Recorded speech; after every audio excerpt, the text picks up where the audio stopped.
Kyllä meidän nuoriso on paljon huolestuneempi kuin vanhempi ikäpolvi siitä, että miten tämän ympäristön kanssa käy. Ja nämä luonnonvarojen riittävyys ja maailman saastuminen ja tämmöiset asiat, se on selvästi paljon konkreettisempia heille kuin selvästikin kuin vanhemmille ikäpolville, jotka ehkä enemmän ajattelee sitä, että ne ovat kyllä asioita, joille pitää tehdä jotain, mutta sitten jotkut muut tekee sen, että he tuntee sen enemmän tämmöisenä henkilökohtaisena vastuuna. Ja sitä mä tietysti myös haluan edistää sitten tässä kaikessa koulutuksessa ja tutkimustyössä ja kehittämistyössä, että me löydetään niihin asioihin ratkaisuja. Että se on kyllä se asia, joka muakin ajaa oikeastaan kaikkein eniten.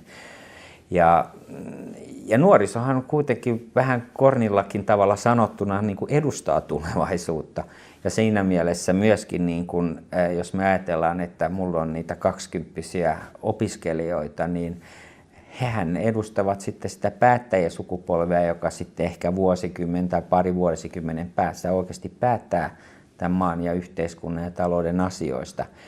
Ja siksi on hirveän tärkeää tietää, mitä heidän päässään liikkuu, väheksymättä kuitenkaan tässä asiassa sen enempää niin kuin näitä edellisiä sukupolvia, mutta tulevaisuuden tutkijan tietysti täytyy erityisesti yrittää ymmärtää sitä, että mitä nuorison päässä tapahtuu.